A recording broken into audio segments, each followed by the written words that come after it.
lista assim, do tamanho desse tapete de coisa para pedir. Mas o salmista diz que é melhor a gente agradecer a Deus, porque o louco, o homem brutal, ele é comparado com os animais irracionais. No verso 6, que não entendem o quanto merece o nosso Deus de ser honrado, de receber a gratidão por sua bondade para conosco. Então ele chama esse, que ele não compreende, ele não percebe isso. Mas nós somos as pessoas mais inteligentes da face da terra. O crente e a igreja são as pessoas mais inteligentes. A tua mente já se abriu pela verdade da palavra. Então tu não é mais um homem brutal como um animal irracional. Tu já sabe que o teu Deus é bom. Aleluia. Então agradece a Ele todo dia.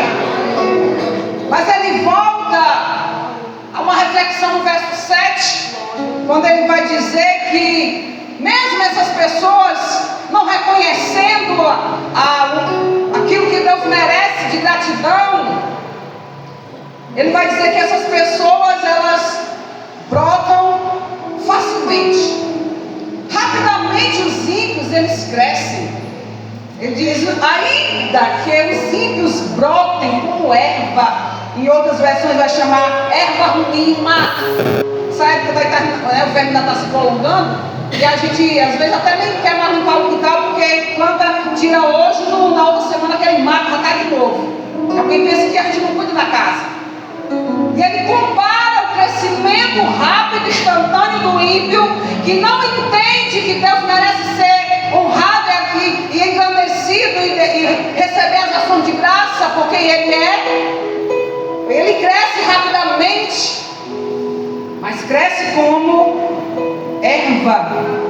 Floresce aqueles também que praticam a iniquidade.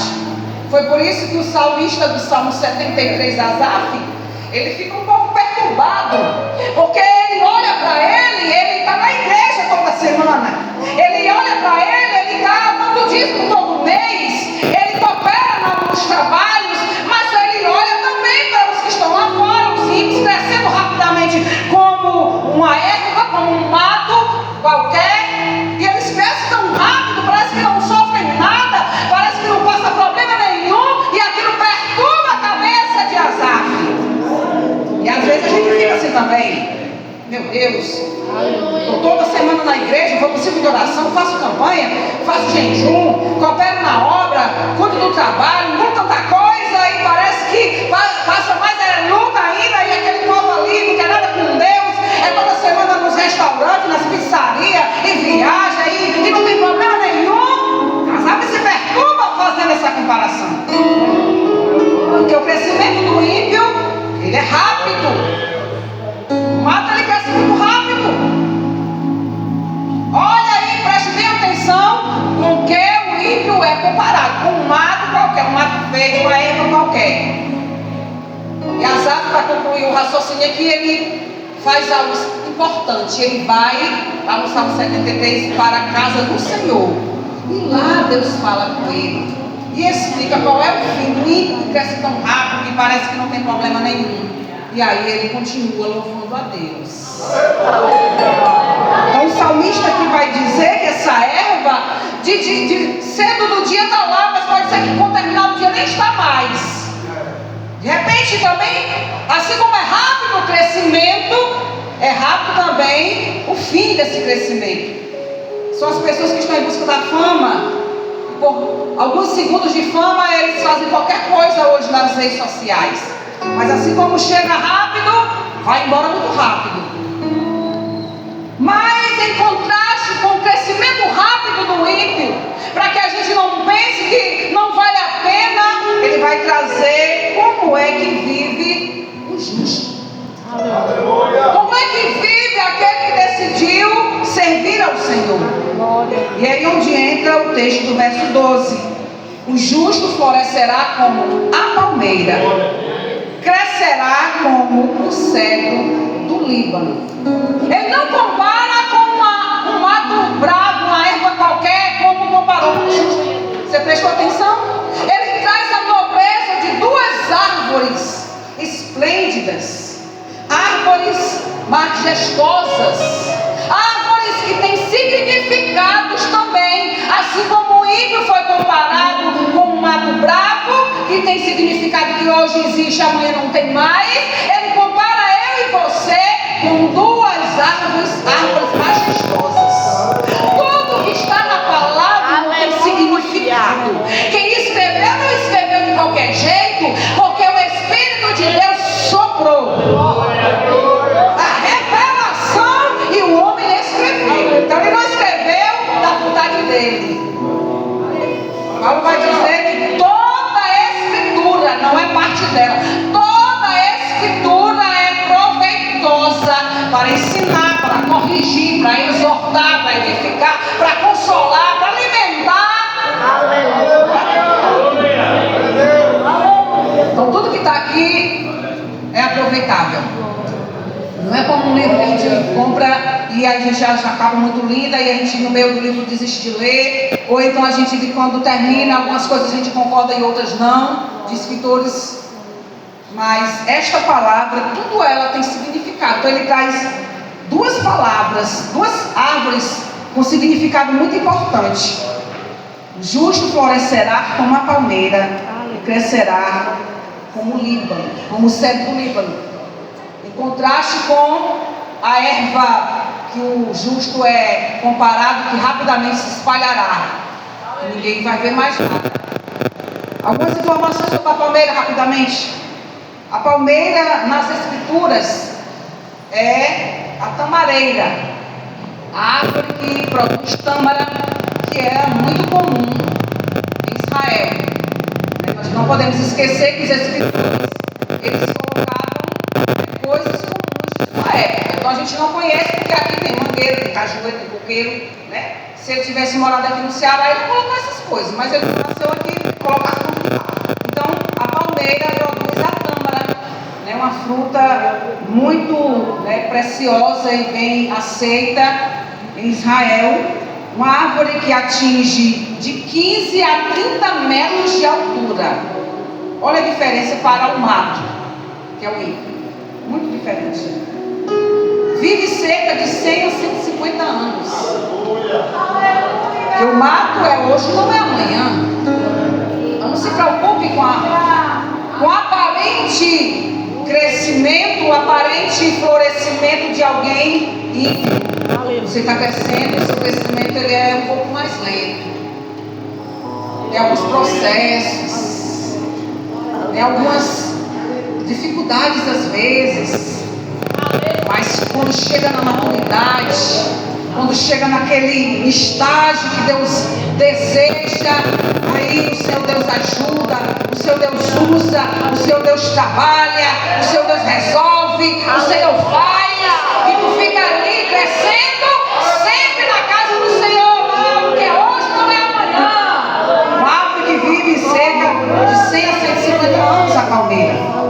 As raízes dela são muito longas, extremamente profundas na terra, e se ela for plantada até no deserto, ela cresce e produz.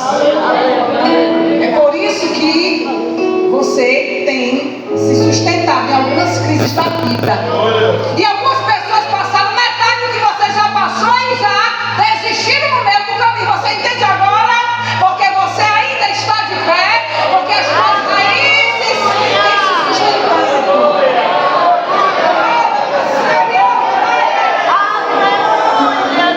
Como aquele linho, né? Só quem tem raiz. O vento soprou, correram águas, sopraram ventos, a tua casa não caiu. Você está firmado em sólido, resistente.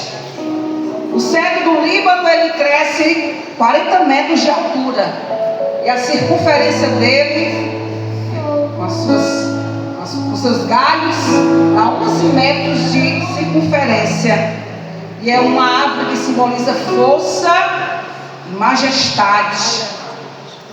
A madeira desta árvore ela é vermelha, muito perfumada, e não tem um nó.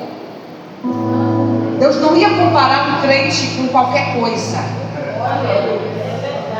Não ia comparar um crente com qualquer árvore. Uma madeira preciosa, quase que indestrutível. Por isso que o Senhor Deus usa o salmista para comparar com duas árvores esplêndidas. Porque é assim que Ele nos vê. Não sejamos como aqueles espias que foram olhar a terra. E aí foram e 10 disseram: não, Senhor, nós somos como gafanhotos aos olhos deles. Mas aí tinham 2 que confiavam em Deus. E eles falaram: não importa se eles são grandes, o nosso Deus é maior. É assim que Deus quer te ver.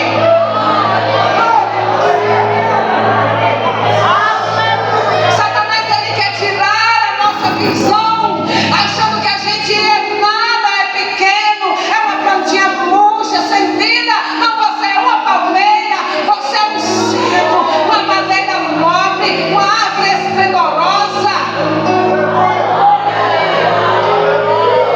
A palmeira se aproveita tudo, não se perde nada dela. Nada. Casca, raiz, folha, flor, fruto, tudo dela se aproveita. Não é assim que nós somos comparados. É assim que o Senhor te vê. Como pessoas maravilhosas.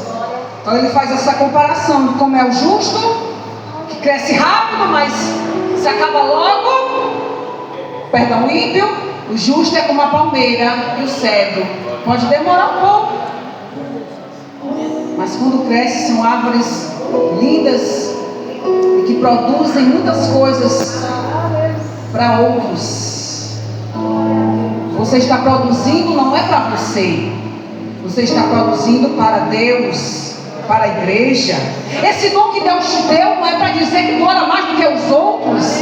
Essa capacidade que o Senhor te confiou não é para dizer que tu jejua mais. Não, é para tu colocar à disposição da igreja onde tu está plantado. A gente gosta muito daqueles temas também, né? Floresça onde o Senhor te plantou. Pronto, é a oportunidade agora. Porque a gente está plantado num lugar que não é qualquer lugar. Isso deixa bem claro que nós estamos plantados na casa do Senhor.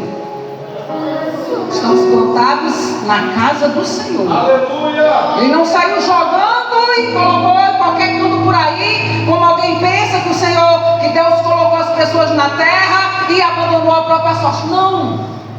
Nós, os justos, estamos plantados na casa do Senhor. E se as nossas raízes estão aqui, nada aqui fora é para nos abalar. Poucos dias estava aí aquela guerra terrível ali em Israel e o Irã, e aí era a gente com medo, agora chegou o fim do mundo, e agora vai vir a terceira guerra, e a gente construindo esconderijos debaixo das casas, nunca se vendeu tanto. Já tem grandes empresas no mundo só construindo abrigos para as pessoas poderem se proteger da guerra. Mas a gente está firmado é na casa do Senhor. A nossa confiança não está no marido, não está na mulher, não está no bom emprego, não está na conta recheada, não está na fama. A nossa confiança está aqui. E pode soprar todo tipo de vendaval, e a gente fica aqui porque a gente sabe em quem nós temos escrito. Nós sabemos em quem temos escrito, que é fiel para cumprir o que prometeu, que não falha, não mente, não se engana, não se confunde, não muda de ideia. Nós estamos firmados nele. Tudo passa e aí a gente permanece aqui, confiando, porque nossas raízes estão aqui. E aí ele vai dizer que como nós estamos plantados na casa do Senhor nosso Deus, mesmo na velhice não se torna um inválido. A sociedade tem se organizado muito para não deixar as pessoas idosas, né, abandonadas, que sempre, né, com aquela, né, com uma fala de que ainda são produtivos e é uma luta muito grande. Mas o Senhor já, há muito tempo, já disse que você mesmo na velhice. Ele começa falando que no 13, no verso 13, quem está plantado na casa do Senhor floresce. E por ser uma árvore, por ser árvores que duram muitos anos, mesmo na velhice, não vai deixar de frutificar. Isso foi que as irmãs foram sábias, né? Porque um processo leva ao outro. É uma continuidade.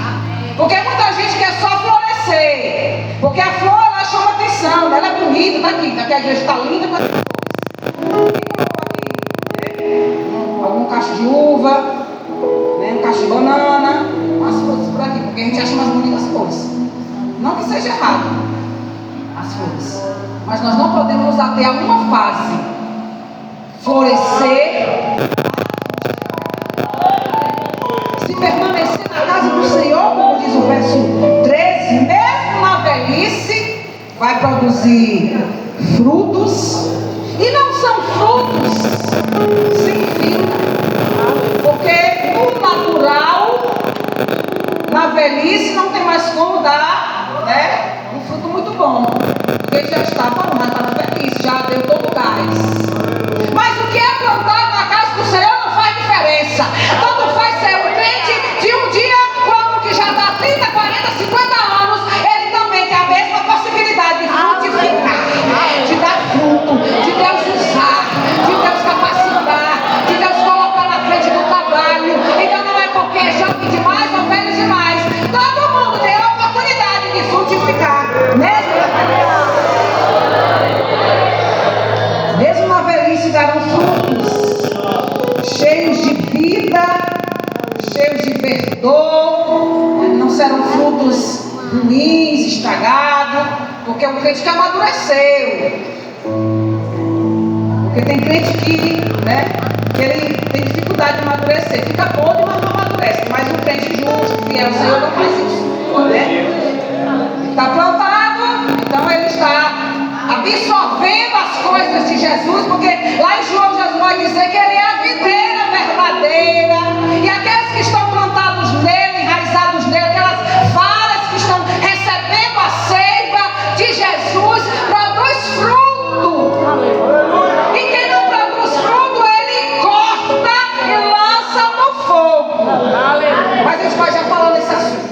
Então eu falei aqui no texto, no 15 ele vai dizer que tem um objetivo, está plantado e frutificando na casa do Senhor. 15, para anunciar que o Senhor é rei. Então não é só para dizer que eu consegui resistir, é porque eu sou forte. Não, é para anunciar: Deus é bom, Deus é reto. Eu estou esses anos todos na casa do Senhor, Ele tem me sustentado. Eu já passei muitas lutas, muitas crises, mas graças a Deus ainda estou de pé. Graças a Deus eu estou aqui. Já vencemos metade do ano. Quem sabe Satanás lá no início do ano tentou: esse ano eu vou fazer isso aqui para acabar com ela. Esse ano ela não vai frutificar. Esse ano ela não vai florescer. Eu vou colocar essa cilada, eu vou colocar aqui esse empecilho, eu vou colocar aqui essa cova, eu vou colocar essa destruição, mas você está conseguindo florescer.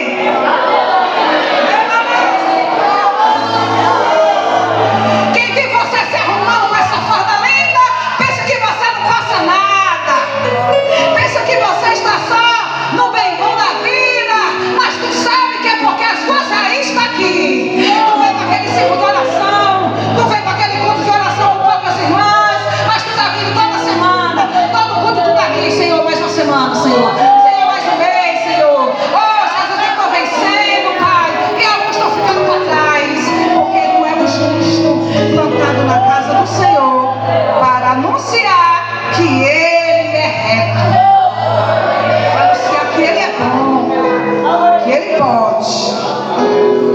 Mas estudando e pensando no tema,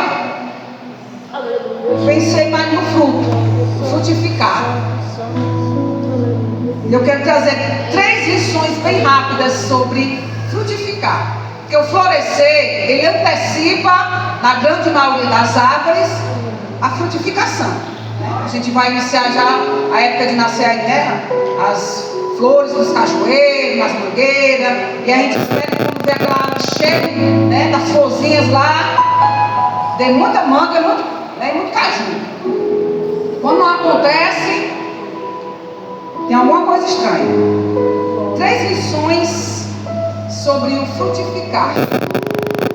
Primeira, cuidado para não ser frutífero. Tenhamos muito cuidado para olharmos para nós e vermos que somos uma árvore muito bonita, como a palmeira e como o cedro do Líbano. Madeiras nobres, grandes, vivem muitos anos, estou há muitos anos na igreja, eu já tenho 40 anos de crente, e eu isso, e eu aquilo, mas aí a gente procura alguns frutos, a gente não acha. Muita folha. É como aquele texto que diz que não sejamos como o sino que tine, que faz barulho. Quando ele antes traz sobre o amor. Por que ele comparou com o sino? Na antiguidade a gente sabe que as igrejas católicas tinham aquele sino bem grande, que de longe a cidade toda escutava aquele barulho. Por que o escritor vai comparar com que não sejamos como um sino que faz muito barulho? Às vezes ele é bem grande, muito barulho, mas como é um sino por dentro, muito barulho, não tem nada. Sei que agora está mais difícil de dar glória, mas a gente tem que entregar tudo de Jesus. Já percebi, mas eu não poder ninguém te entregar. Tem que entregar tudo de Jesus. A igreja é dele, o povo é dele, e o Senhor, ele cuida e zela da noiva. E o zelo do Senhor pela noiva é grande, porque ele sabe como cada um de nós valeu o seu sangue na cruz. Não quer perder ninguém. Perigo de ser infrutífero. E a gente vai lá para Lucas capítulo 13, para não dizer que foi coisa da minha cabeça. Versos 6 ao 9, nós vamos ver uma parábola, a parábola da figueira infrutífera. Jesus, ele vai proferir essa parábola depois dele ter uma conversa, né, ali com os fariseus e tudo. E ele vai mostrar que nessa parábola havia um homem que tinha esta árvore, e ele havia distribuído, né, se doado alguns anos cuidando, porque cada árvore ele tem um tempo para produzir frutos, em tempos diferentes de acordo com o tipo de árvore. Então ele vai dizer que aquela árvore estava ali e não tinha fruto nenhum. Já chegaram o tempo e é nada de fruto. Disse, não, eu vou cortá-la, porque está ocupando o espaço, está gastando adubo, está gastando meu tempo. Eu posso colocar uma outra árvore aqui para não ser melhor. Mas o texto vai dizer que alguém pede, Senhor, deixa mais um pouquinho, deixa mais um ano, dá mais uma chance para frutificar. E aí, se não frutificar, pode cortar. Cuidado para nós não sermos infrutíferos, não produzir nada, porque você foi resgatado, você está sendo protegido, você está sendo cuidado. Nós amamos escutar os louvores, ele cuida de ti, eu cuido de ti, é muito bom, ele cuida mesmo. Mas você tem retribuído, cuidado, você tem retribuído o que Deus tem feito por você, você tem frutificado tanto quanto ele espera.